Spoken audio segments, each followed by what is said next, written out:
I'd like to introduce John Hill. John's actual title is LinkedIn Higher Education Evangelist, which is one of the cooler titles I've heard out there. He is currently on a whirlwind tour of Colorado. He has been at about 5 schools in the past 3 days and did over 180 presentations last year to colleges and universities, both domestically and abroad, on LinkedIn. He also has a background in higher education. He worked in career services at Michigan State for over 5 years. He's a fantastic speaker. I've heard him speak several times on this topic, and so if you're a recent grad and looking for a job, this is going to apply to you, or if you're an experienced professional and you're looking for a better way to manage your brand identity online, there's also going to be some great pointers in this presentation as well. So if you all will join me in welcoming John Hill.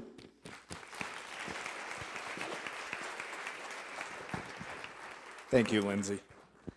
It's a clappy bunch. I love that. All right, so I am John Hill. I'm the Higher Education Evangelist at LinkedIn. 2 things you're going to notice right away. I talk very fast. I'm originally from the East Coast. I was born in Boston, grew up in Philadelphia. You're conversationally irrelevant if you don't talk fast. Secondly, because I travel a lot, I get the opportunity to see a lot of different locations. And my wife and I kind of play a game of figuring out where we want to be 5, 10 years down. So I've got a short list. I was on the phone with my wife last night. I've been here several times before, but you'll be happy to know that Denver and Colorado have made our short list. Potential place to live at some point. So you heard a little bit about the travels that I do, the speaking engagements that I do. Over the last year, I've given about 180 presentations in 7 countries.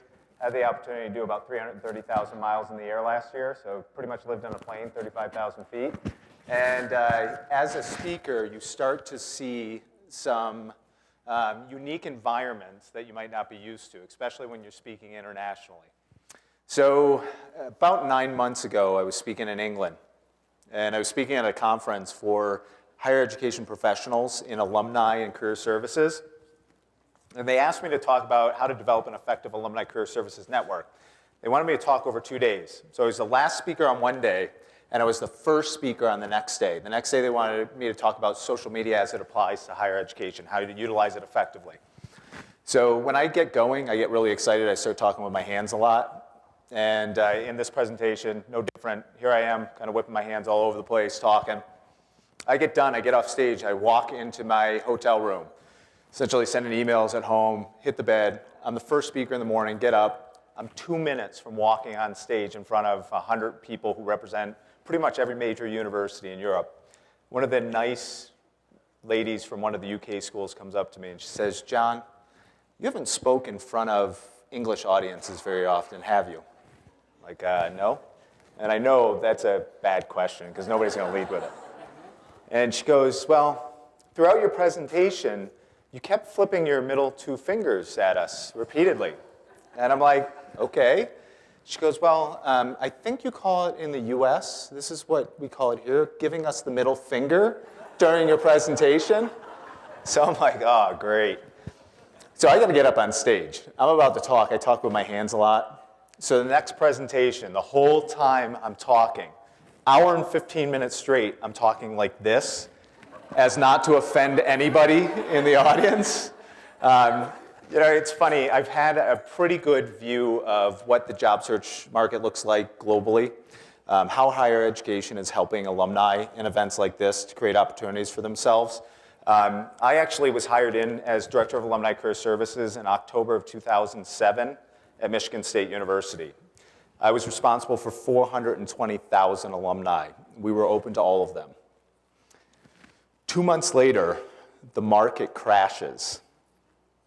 I'm in the state of Michigan, hardest hit by the recession. We had 260,000 alumni in the state. I'm 80 miles away from the automotive industry, which we absolutely penetrate as a university. Very quickly, I went from getting 50 to 100 calls a week to getting thousands of calls a week. And these were people who were calling saying, "I've been in the same job for 25 years. I've got the same skills.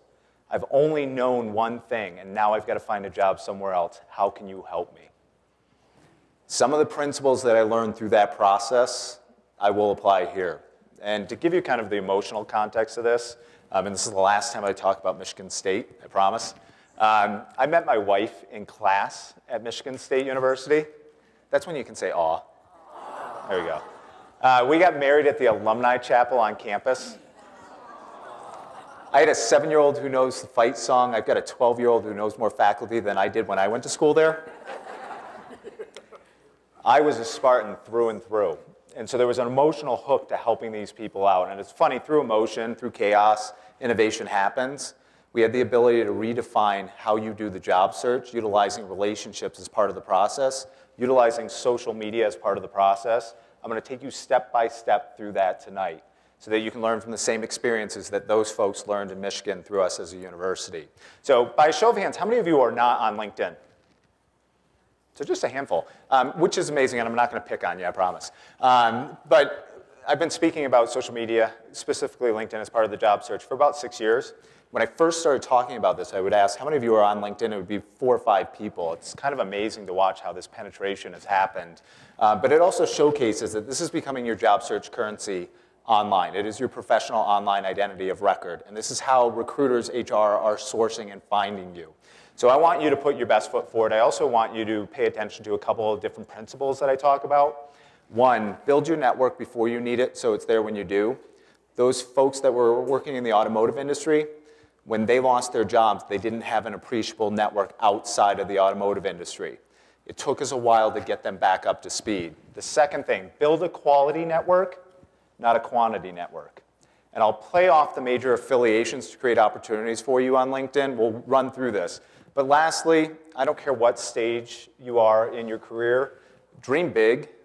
There are a lot of opportunities here. There are a lot of pathways you can follow. I'm going to showcase how you can find your alumni in the jobs and companies you want to get into, mobilize them to create opportunities for yourself. So that being said, let's get into the presentation, start walking around in here. Give me a second to type. It's always fun typing in front of an audience. Anybody else have 8 black dots as their password? Oh no, CAPTCHA. I'm going to focus on 4 main areas of how to utilize LinkedIn. I'm going to focus on people, jobs, companies, and groups. People is where you can slice and dice the 200 million users we have on LinkedIn by a whole host of ways. So you can do it by geography, you can do it by job type, you can do it by company, you can do it by connectivity, you can do it by university. We're going to take this mass of people into a small subset of people. I'll show you the process to get there. Jobs. We've become relatively transformative in the job search process, partly because we can show the relationships you have attached to the jobs that are listed. But secondly, we can give you very deep data insights on the companies and jobs that you're interested in. Third, companies, there are 2.7 million of them on LinkedIn. Due diligence, you research the company before you try to get hired there. You can see your relationships, both by a university and your relational map within that environment. I'll take you deeply into that. Groups, there are 1.5 million groups in LinkedIn. I'm going to focus on 2 primary groups, the industry that you're interested in breaking into, and your university groups, because that is a strong affiliation to play off of. So before we get there, though, I want to start with how I started utilizing LinkedIn, which was to manage my connections, my relationships. How many of you used a flip Rolodex at some point? They're on like Antique Roadshow now. But you remember, I used to use one too, so I'm not aging anybody out, except for, anyway. A to Z, take the business card, put it in, take it out. I've always been in outwardly facing roles. I've never found that silver bullet on managing relationships. For a while, I did it in Excel spreadsheets. I've always been in outwardly facing jobs. So I'd meet in a given year 3,500 people. There's no good way to manage that mass. So LinkedIn became the source for me to manage my connections and my relationships. This is how I first started utilizing it. And you can see with Lindsay, and I'm going to have you again, Lindsay. Where are you? Come on up again. You can see on Lindsay's profile, you've got the name of the person, you've got their title, you've got the company that they represent. On the right-hand side, it's the amount of connections that they have on LinkedIn. And we're actually going to search somebody out of Lindsay's network playing off university affiliation. So Lindsay, what was her name? The person we looked at earlier today. Colin Erickson. There's Colin Erickson. So if I click on this, I can see a little bit additional information on Colin Erickson. I can see his name, I can see his title, I can see the city he lives in. Scroll down a little bit further, I can see a summary of information in his words. Now, if you think of how I can use that information, If there are some connective pieces, if we have shared interests, if we're describing each other in similar fashions, using this summary, reading into it before I give him a call, allows me to take a cold call into a warm call. Allows me to source him out ahead of time. If I keep going down further, I can see his career experiences, his background, so how he graduated from, and he's a MSU person, right? How he graduated from MSU, Metropolitan State University of Denver, and got into the position he is now. I can see things like groups and news he's following. I can start to see the topical things that he's attached to. If I have those shared interests, again, it makes that call a little bit easier. So I can start to source information off the profile to figure out who this person is and make the call a little easier if I reach out to him. Now, if I scroll up, the whole reason that I'm showing you a profile is you have access to something that's relatively interesting. Contact info, if I select that. How many of you, your profile right now, if you're following along, looks like this? Does yours look a little bit different? You have Profile 2.0. Okay. We just rolled out a new view of Profile on LinkedIn. This is Profile 2.0. Everybody in this room, your LinkedIn profile will look like this in the upcoming months. If it doesn't currently look like this, on the right-hand side on that box where it says People Also Viewed, you're going to see a box that says Notes, and then below it, it'll say Add and Edit Contact Information. If you click on it, you'll get access to the same thing I'm about to show you. On all my first-level connections, I can get a read of additional information. And one thing I'll tell you, how many of you are in the job search right now? Pretty much good majority of the room, right? Job search, looking for a job. All right, don't upgrade your subscription. Focus on your job search right now. Everything I'm going to walk through today with LinkedIn, you can do on a basic level. So you can replicate everything I'm going to show you. I want you to really focus on saving your money for other things that you need at that point. You're going to be able to do enough through quality relationships, and I'll take you through the path to develop those. But if I come down here, Colin could have added his phone number, his instant message, his address, his birthday on his profile when he set it up. He didn't, so it's not there. But if somebody did out of your first level connections, it would be bolded right there. If it were bolded, if it were sitting there, you cannot change that information, but you can view it. But we also add the ability for you to start adding additional information. So I can say 555-1212. If I save this information to his profile, boom, he can't see it, Colin can't see it, nobody else within LinkedIn can see that information. So I can start to capture the information around them. Step further, I can start to capture the relationships around the first level connections I have. So if I click on other information down here, I can say that Colin's assistant is Joe. If I save that to his profile, I have the name of the gatekeeper in between me and Colin. I've saved it to his profile. Next time I reach out to talk to him, I can personalize the conversation to get into Colin. And that makes it more effective to get through to him. Step further, I can save notes on him. Right here, if I click on this, I can say something like on 3/11, Colin and I talked about how great Colorado is with a C. Colorado is. And on 3/12, we decided it's much better than California. All right, round of applause on that one, right? I live in California, I shouldn't say that. Anyway, if I save this information to his profile, I am the only one who can view that information. Now, on the job search process, if I'm managing conversation, I can start to capture the narrative on this profile and save it here and go back to it later if I'm trying to mobilize him to help me out.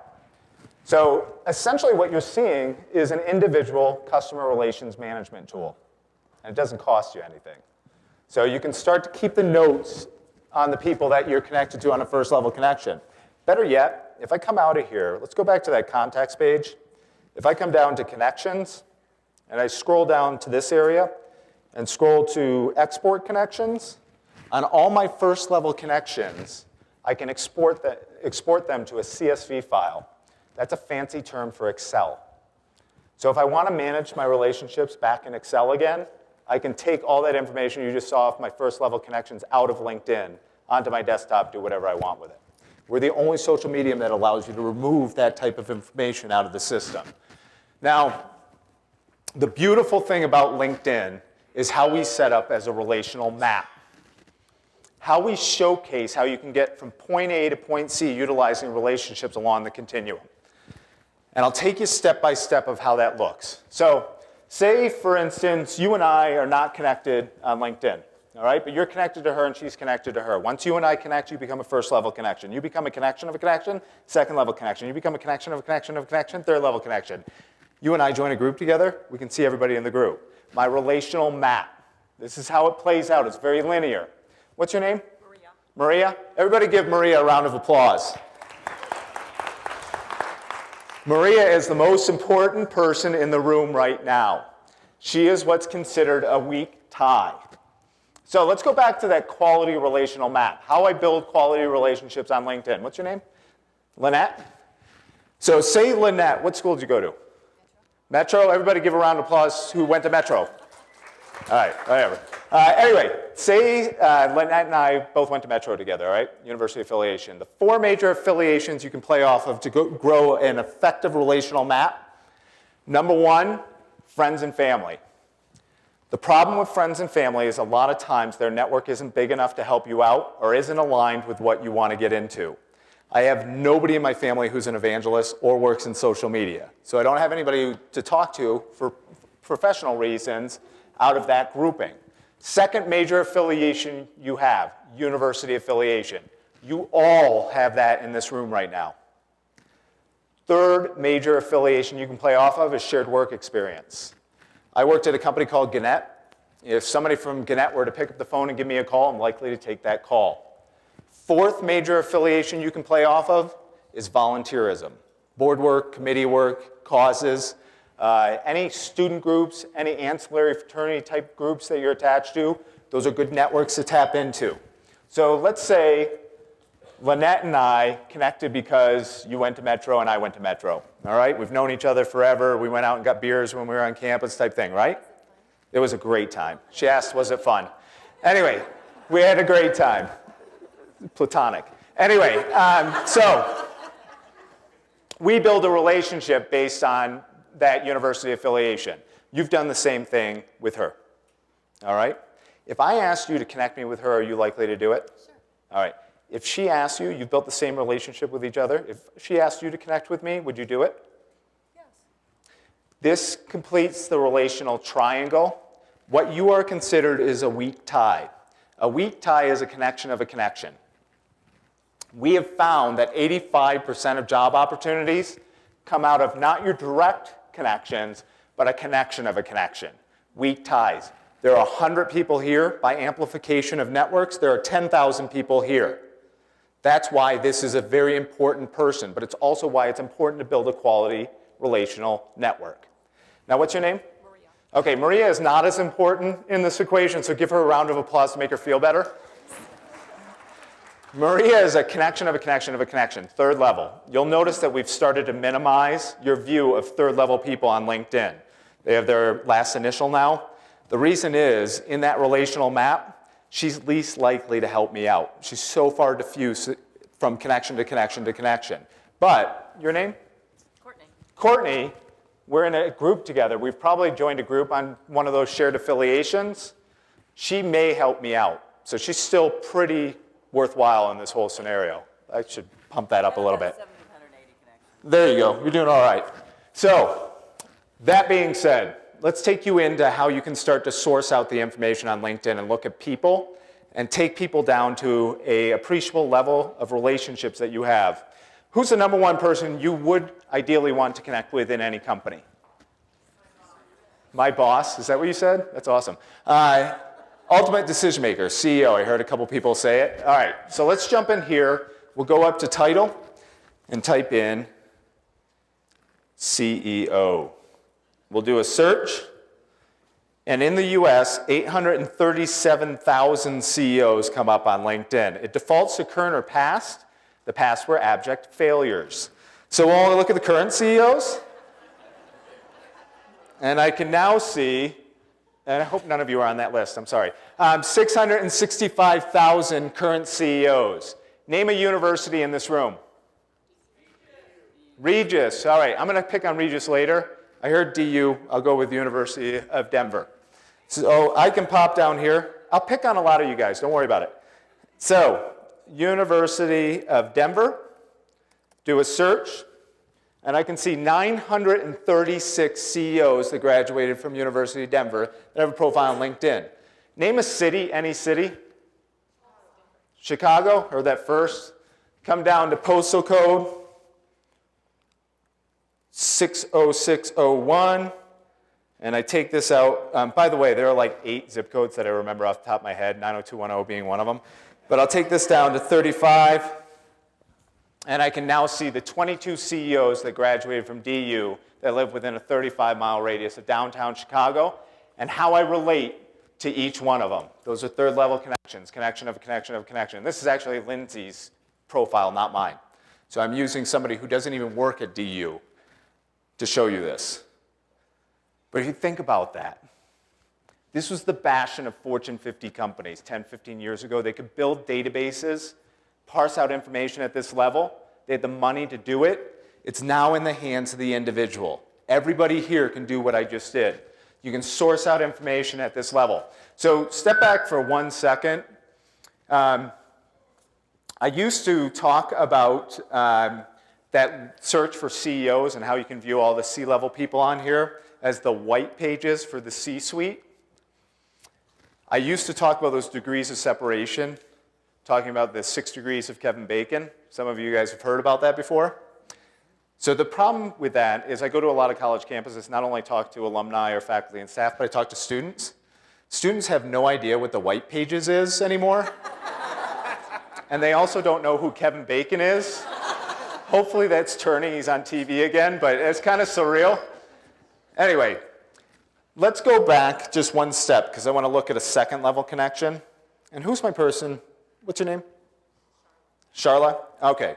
Charla, you can see some of these people are second level connections or CEO. Nick, Mike, David. Pick David or Nick, one of those people. They have a picture. By the way, your profile is 7 times more likely to be viewed if it has a photo.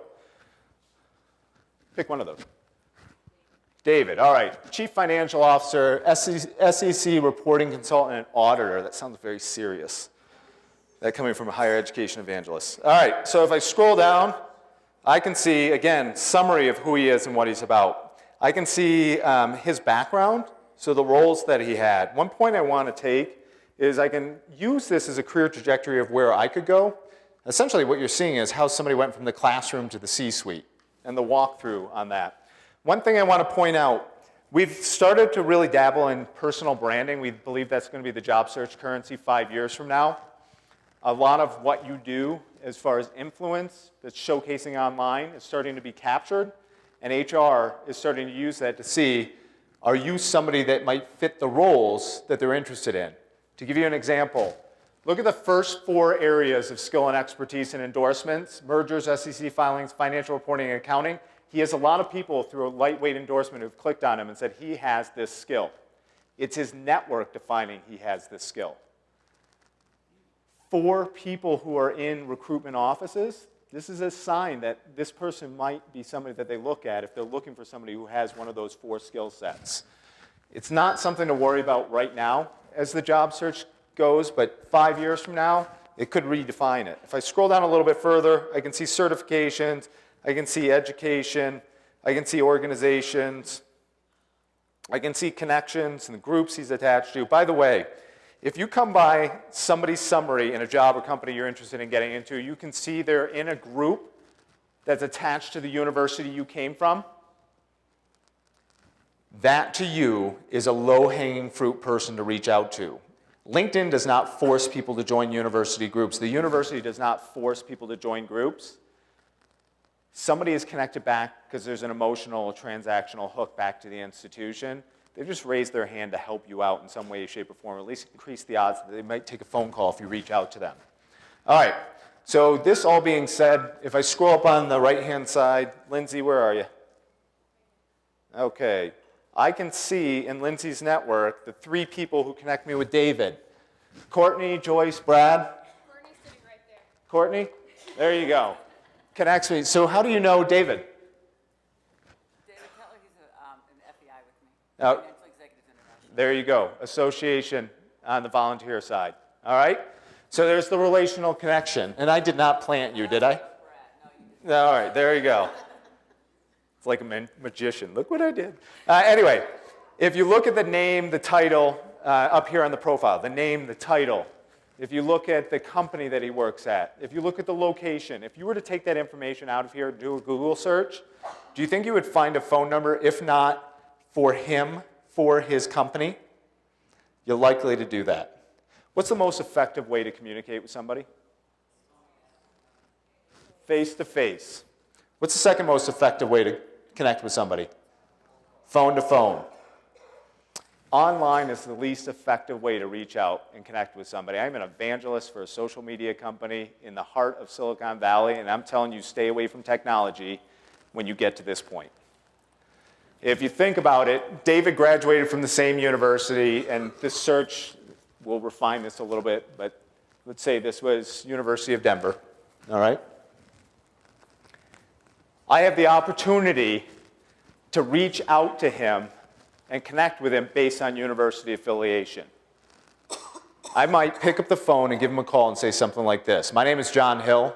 I'm a graduate of DU. Really interested in learning a little bit more of who you are and what you're about. I was wondering if you'd take a few minutes to talk to me about that. In that two-sentence structure, you've done two very powerful things. Number one, you positioned him as the expert in himself. It's very Dale Carnegie-esque. People love to be the experts of themselves. It's a conversation extender. The second thing that you've done is you played into the intrinsic value of somebody from University of Denver giving back to somebody from University of Denver. University affiliation is a very, very visceral connection for most people. We lose that in the relational map as we go along. We start to forget about it as we get into our career, but I want to prove how powerful that is. Think back to the current, think back to your time at university. Now think back to the current students who are there, and if one of them were to pick up the phone and give you a call and say, hey, I want to learn a little bit more about who you are and what you're about, by a show of hands, how many of you would take that call? And if you don't raise your hand, you're going to hell. I don't have that power. But anyway, if you put it up late, it doesn't matter. Again, I don't have that power. So, is that true even for a really large public university? So let me say that everything I'm talking about increases your chances of getting through to these people. All you're trying to do is increase the odds that they'll pick up the phone. Will everybody pick up the phone? Absolutely not. Will somebody rebuff you? Absolutely. But you're increasing the odds that somebody takes that call playing off those affiliations. If I get that person on the phone, I'm asking them how they got into the position they're in now. Because the reason I'm picking up the phone is I'm interested in working there to begin with. If I ask them how they got into that position, they're giving me, again, a conversation extender. They're talking about themselves. The next thing that I want to talk about is what the work environment's like. It allows me to try on a suit on what it's like to work there without actually going to work there or going through the interview process. Next, I want to ask what type of opportunities become available. If I ask what type of opportunities become available, it allows them to tap me into the hidden job market, jobs that might not be visible right now. But the most important thing I can do, and by the way, this whole process is called informational interviewing, and it's utilizing relational connections to get to this point. The whole thing that I'm talking about, if you can get your resume or your LinkedIn profile in his hands after that conversation, there are 4 things he can do with it. Number 1, absolutely nothing. Does that harm you at all? No. Number 2, share it with his network. Who are people like David connected with? Other CEOs. Number 3, he's in a meeting. Somebody says, hey, we have this opening coming up. I just talked to somebody from my university. They might be a good fit for it. You just tapped into the hidden job market. But most important, he takes your resume down to HR. You become an internal referral. What do you think that does for your chances of getting a job in his company? They go way up. And I can tell you, having anybody in HR here? All right, a couple different piles, right? Web-based submissions that just come in mass, and internal and external referral. Which one do you spend more time looking at? Internal, external referrals. All right, so everything I just showed you, that walkthrough I just showed you is very complicated. How to get all the way down to that you guys are here at 7 o'clock at night, starting to wind down. You'll get home. You'll have to get back into the family craziness that you always have. I have my own family craziness at home, 12 and a 7-year-old. Drive my wife and I nuts, love them to death. But they will sidetrack me for a while. So I might end up not getting on a computer until about 10:30 at night to walk through what I just showed you. What you will remember is the fast-talking guy wearing a hoodie and a sweater vest, and not necessarily that walkthrough. I want to make sure that you are able to view data in a way that you can parse it out to help yourself long term. We developed a tool on LinkedIn to make this a dashboard, make your university more visible within the platform. So if I scroll up to contacts and I hover over it, we built, so what I'm going to see are the 2 universities that Lindsay graduated from, Boston College and the University of Georgia. And if I click on one of those, so say Boston College, I can now see alumni from the institution that she went to by where they work, where they live, and what they do in aggregate. 1900 to 2020, if you were looking at my profile, it's Michigan State University. This is 1990 to 1995, 5-year plan. I really enjoyed college. So it would look a little bit different than hers. If I go over to that right-hand side, I promised to pick on a specific school today. Where's my Regis contingent? Where are you at? You gotta go woohoo or something. There we go, awesome. My Metro too, because I have kids here, and I'm back in school because I want to go back to work. There you go. So I got my first degree in '82. Okay. Number 2 from Metro State in 2011, so I'm Metro State as well. Had to go to Regis because I want to work for the college, and they won't let me here until I get a master's. All right. Regis University, 1900 to 2020. Every alumni and student that has a profile on LinkedIn is in this space. 32,054. Where are my Regis people? Where do the Regis people who work here? Where are you at? How many alumni do you have? Take a guess. I'm going to guess for you, 80,000. We have about 35 to 40% of your alumni on LinkedIn right now by where they live, where they work, what they do. What you are about to witness is pretty awesome. If I click on See More, I will let anybody pick. Front row, you can see this a little easier. Pick a geography of where they live. Not Denver, too easy. San Francisco, great city. Not as good as Denver, though. 562 people. If I select that, where they work and what they do, just change to reflect the people who graduated from Regis University that live in San Francisco. Pick what they do, right-hand side. Engineering. So if I select engineering, 45 people who graduated from Regis University that live in San Francisco, 25 companies changed to reflect that. Pick a company. Huh? All right, I'll pick Google, and I got a funny story about that. But Google, San Francisco, Google, engineering, Regis University, and I can see the 2 people on LinkedIn that fit that. Now this is Lindsay's map. Lindsay did not go to Regis, but one of those people is in her network, Chuck, graduated in 2012. You can see he's a 3rd level. One of the most important things you can do right now to make this tool usable, connect with 30 people from the university you went to. In this room right now, there are probably 30 people from your school. Maybe not Regis, because we've got the one yoo-hoo, yeehaw. But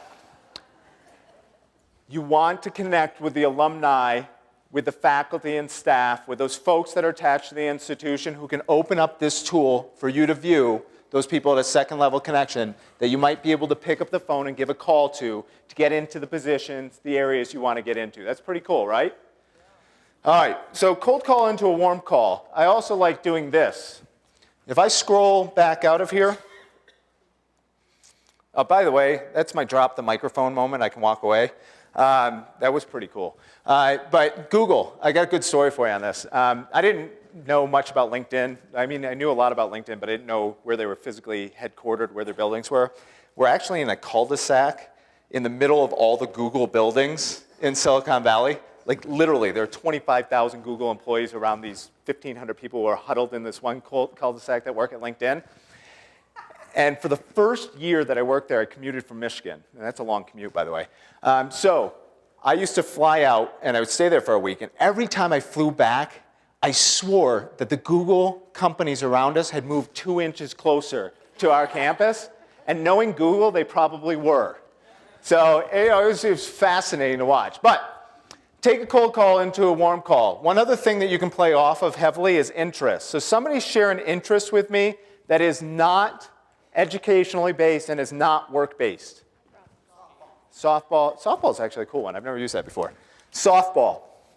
Every word on a LinkedIn profile is indexable. So if I come down here and search profiles, if it makes the conversation easier and I want to talk to somebody and I know that they have the same shared interest as softball, I can see 115 people, students and alumni that graduated from Regis, that have softball on their profile by where they live, where they work, what they do. That's fascinating. Digging deeply into data, all right? Play around with this tool. 30 university connections make this invaluable to you. Overall on LinkedIn, to make it usable, it's about 50 connections. So let's take you a step further. Let's take you into the socialization of the job search process. How many of you have heard of Simply Hired? All right, Simply Hired is a job search aggregator. They scrape off jobs from public sector, private sector, nonprofit, academic websites, public repository jobs, put them all in one place. So it's the online universe of jobs available. Indeed is very similar, all right? So if I jump into Simply Hired, we don't own Simply Hired. We just have a relationship. We have a connection with them. The connection is called an API. An API is just connective tissue between databases. You guys would know it. How many of you have visited ESPN, CNN, MSNBC, Huffington Post at some point, and you see your friends on Facebook like the stories that you like? That's an API. It's connective tissue. It's socializing the web. So Lindsay, pop up here for a second. Before we do there, pick a city that you might want to find a job in. Portland, Oregon? Are you serious? All right, sure. I love the commitment. All right. Here, let's scroll out of here. So let's go into Portland, Oregon, and do a search. And now I can see there are 38,412 jobs in Portland. What do you want to do? Instructional designer. Wow, that's specific. Okay. Instructional, oh, look at that. All right, let's see how many jobs, 155. All right, see this little IN over here? LinkedIn logo? If I click on that, Lindsay's going to connect her LinkedIn network to Simply Hired. And now I can see the people that are in my network on LinkedIn. Scroll down a little bit, Lindsay, who connect me with the jobs that are listed there.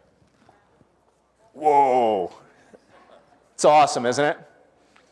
This is what we all wish we had 10, 15 years ago. It's like the college students coming out, I'm like, you don't know how lucky you have it. We actually had to really know people offline.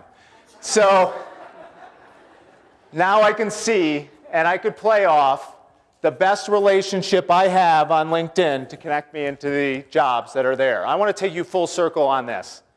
I can identify the jobs. By the way, you can also do this on LinkedIn Jobs. I can identify the jobs I'm interested in. I can attach my relational network to it.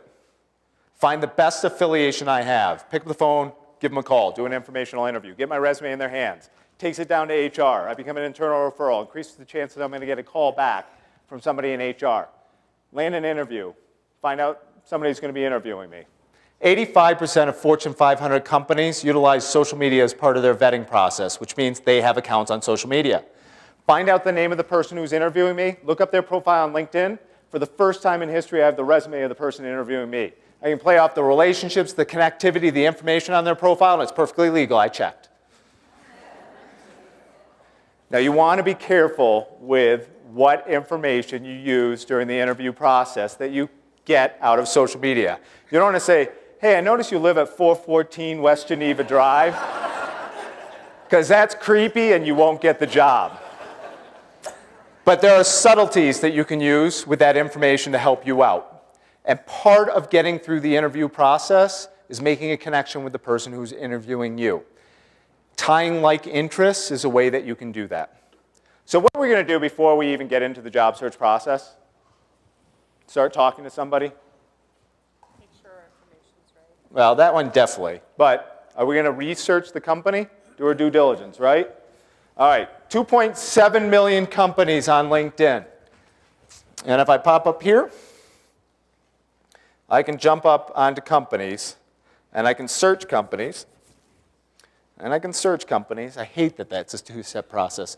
2.7 million, almost 2.8 million, and I can see the amount of people in my network. So for Lindsay, 747 people, and the amount of jobs that each one of those companies has. Pick a company that you might be interested in working at. Real company. Liberty Media. Liberty Media, what do? They are consolidators for entertainment. Relatively big? All right, let's look at Liberty Media.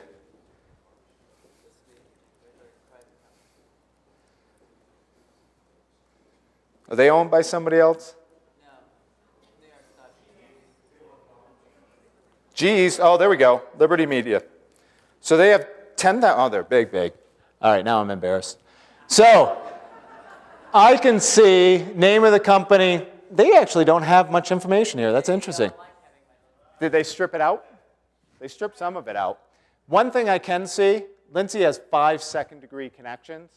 If I click on that, where'd you go to school, Liberty Media? University of Denver. All right, 89 people who have a profile, Liberty Media. If I come down to school here, yep, it's right there.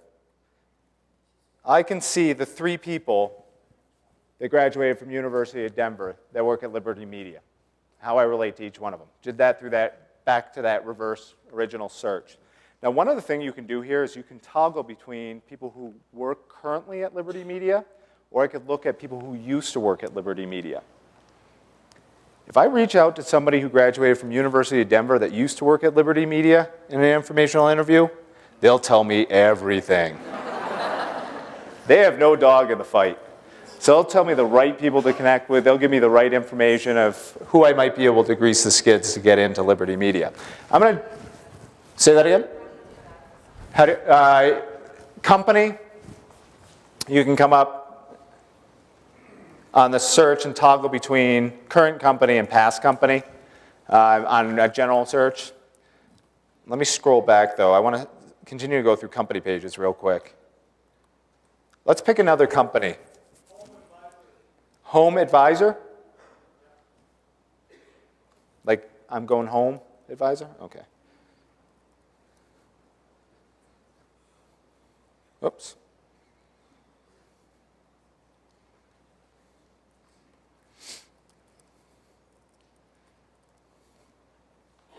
All right, internet company, right? All right. So here we go. Home Advisor has actually used this, and they're using this page to recruit talent. Do you work at Home Advisor? There you go. So you're spying on your own company. Awesome. So I can see recent updates of what Home Advisor is talking about. A lot of companies are going to post jobs here. They're posting kind of narrative. It's good to capture what the ethos of the company is, what they're talking about in this space. Now, again, I can click on the 30 second-degree connections or the 232 employees total on LinkedIn that work at Home Advisor. If I scroll down, look at this. I can see the 6 most viewed company pages by users outside of Home Advisor. So they're clicking on Home Advisor, and they're clicking at most, the largest amount, these other 6 companies. This is my competitive analysis. Home Advisor, would you say some of these companies are direct competitors in some way, shape, or form? All right, so more insights. If I click on this button, this is where it gets fun. I can see people in my network who used to work at Home Advisor. Somebody used to work at a company, what does that mean? There's an opening behind them. If I start viewing the companies that I'm interested in, start looking at this information enough, I can start to see and position for openings. As people change their LinkedIn profiles to new jobs, I can start to position myself for openings that don't publicly exist yet through view of data. Now this profile, you're relatively new? You guys relatively new? All right. Somebody on your account has turned something off. So I'm going to bring us back in just a second. Let's look at IBM. So most company pages that come down here are also going to show employees with new titles, which means these are people who have been recently promoted or people who have recently been hired into a company. If somebody's recently been promoted into a company, what does that mean behind them? There's a job opening. Now, another way to look at this, if I look at the people who were recently hired by this company, if I start to look at the profiles of the people who were successful of getting hired in a company, I can start to see some aggregate similarities between summaries that they're writing, the skills that they have, the expertise that they have. If I have those skills or expertise, if I can craft my summary a similar way, they're giving me a roadmap of how to change my resume to submit to the company based on successful resumes in the past. So another way that I can use that, on the right-hand side, I can see where employees came from before they came to the company. If I know somebody there, I can connect with them and have them help me out. I can see the aggregate top skills based on LinkedIn profiles, 5 top skills of employees of the company. If I don't have those on my resume or my LinkedIn profile when I'm submitting a resume there, it may disqualify me in some way, or on the flip side, it may accentuate my resume as I'm trying to push it through the process. And then I can see the beautiful people, most recommended. We'll skip those. So I come up to groups. 2 types of university, or 2 types of groups that I want you to talk about. First, let's look at interests. Name an industry that you want to get into for a job. What? Education policy. That's pretty niche. That's a good one. Higher education's easy. We're all over the place. So, education policy, and I also will look at higher education real quick, but I want to share a story. I was speaking to a group of law students at University of Pennsylvania about 2 months ago. And I asked the students, what kind of law do you want to practice post-graduation? One of the students said, I want to study, or I want to practice mining law. I had no idea what that was. In fact, I thought he was joking when he said it. So he wasn't, but I'm like, God, there can't be a lot of people on mining law in here. And one of the ways that you can use groups is you can start to connect with people in the industry you want to get into. They potentially have opportunities because they know the industry. So we went up here and we typed in mining law. And there were 17 groups associated with mining law, including the top one that had 1,200 members. I was shocked, but I told them, you join this, and you've got 1,200 people who are in this very, very niche area that you might want to connect to. But let's look at education policy. If I come up here,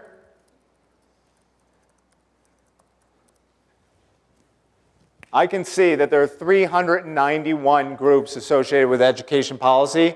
The largest one has 2,800 members, and it's classified as a networking site. Where's my education policy? That's a pretty good group to join. Your university groups. We have what, Lindsay? 10, 11, 12 schools represented here? Aggregately, you probably have 1.5 million alumni attached to this room. There are a lot of people out there. Join the groups from your university. When you do, you want to engage in conversation. But I want to tell you something straight out. Do not ask for a job in that space. If you ask somebody for a job in a network like that, there will be people who want to help you out. They just don't know how to help you out. Getting somebody a job is a very weighty thing. It causes paralysis. Also happens in your offline network. Ask for advice. It leads to the same place. What's your name, education policy? James? All right, James. I go into this education policy, I might say something like this. I'm really interested in breaking into education policy. Where do you want to work? What city? In Denver. Not quite sure how to break into the market. What advice do you have for me? People will respond. For whatever reason, they will. And we watch it happen time and time again. Those people who will respond, they'll respond with their advice. That's important, but what's even more important is that you bring them close to your fold. You create them as career search ambassadors for you. They've just raised their hand to help you out. Mobilize them to help you out. Now, one thing I will say that LinkedIn did very, very wrong that I want you guys to all be cognizant of going forward. We did this little thing that if you try to connect with somebody on LinkedIn, become a first-level connection, we say, how do you know them? No, well, we do say, how do you know them? But we do the, I would like to add you to my network. All right? And some of you guys just send that out. I would like to add you to my network. All right, so I'm going to give you what I say that makes me feel when I get that. That our relationship is so important that you didn't put any additional communication or context to the note of adding me to your network. Those are the two things you want to do. Customize those as you get a chance. Put it in context of why you want to connect with the person, and then also give them a reason to network with you as well. Showcase what value you bring to the table. So, groups, ask for advice. Great place to engage, learn narrative around an industry, learn where the opportunities potentially are. Let's go into profile. And I would start with view profile. I'm going to pop down. Oh, Lindsay, I'm going to look at mine.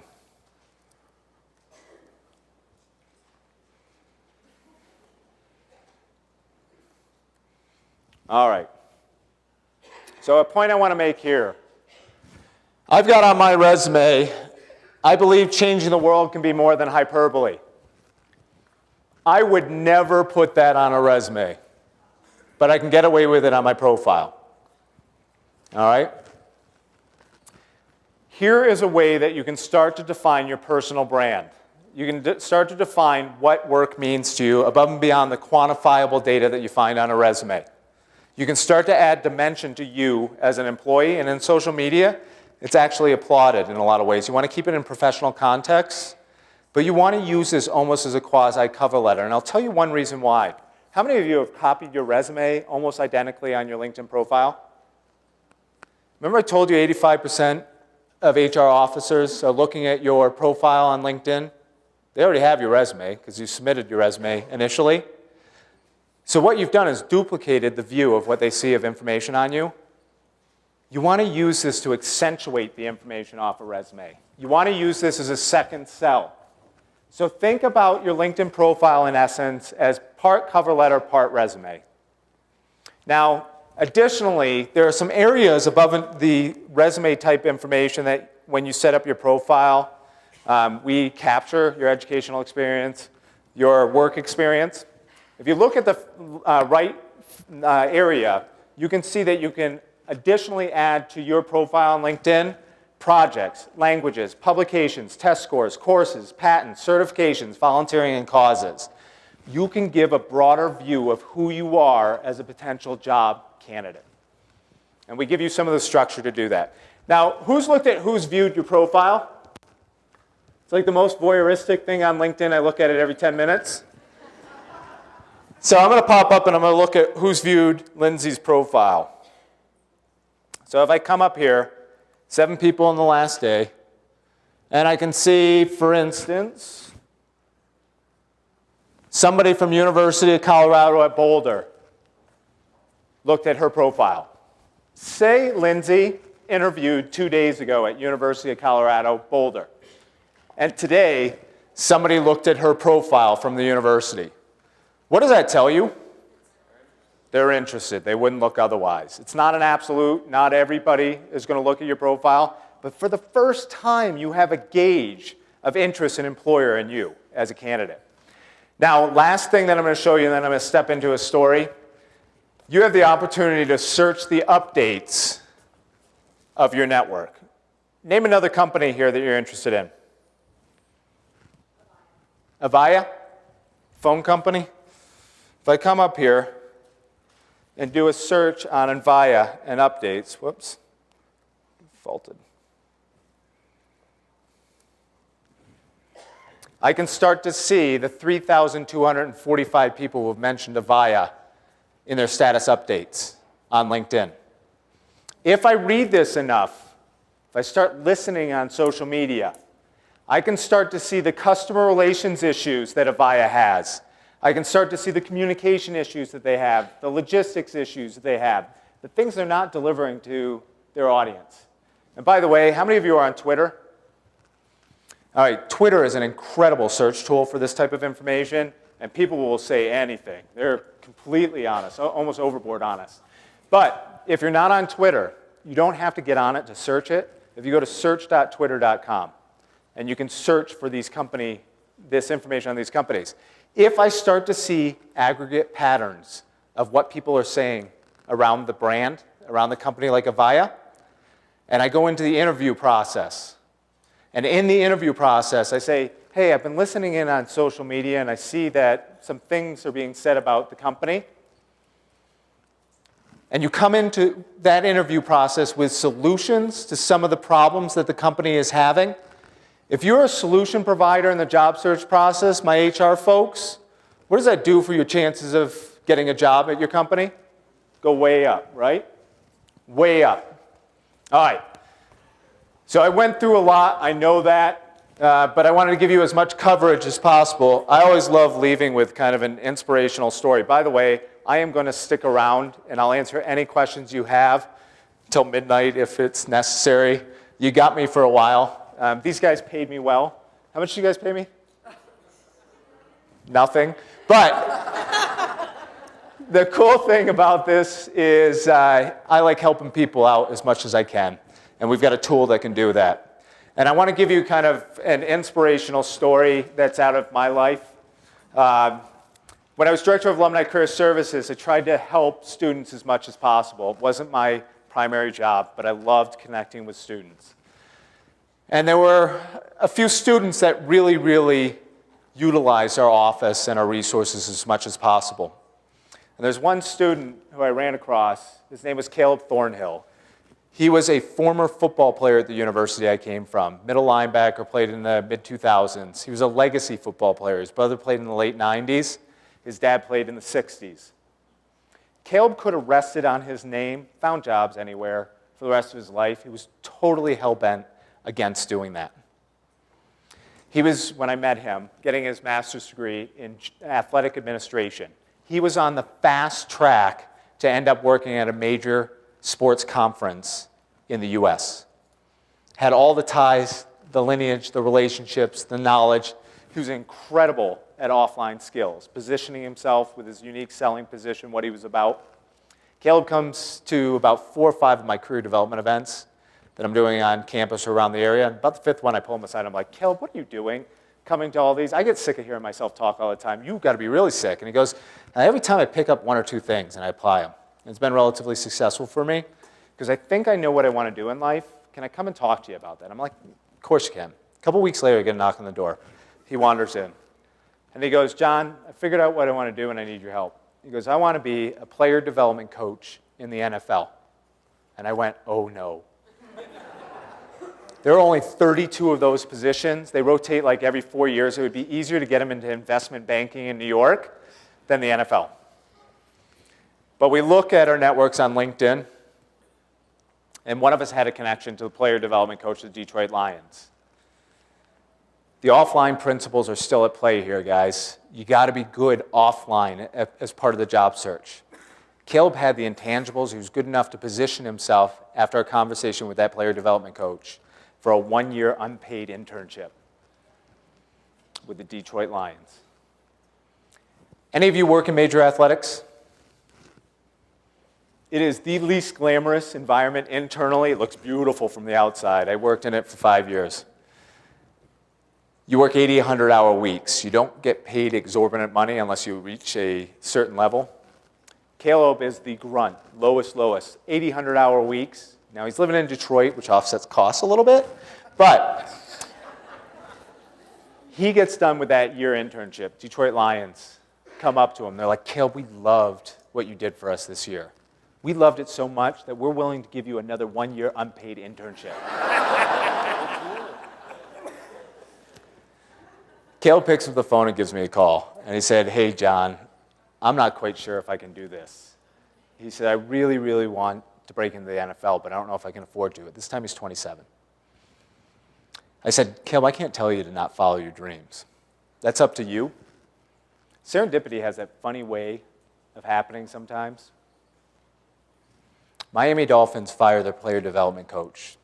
Those coaches are friends with the Detroit Lions coaches. Call them and say, hey, do you know anybody? We got this position opening up. They said, maybe. Caleb's coach calls him and says, hey, there's an opportunity in Miami.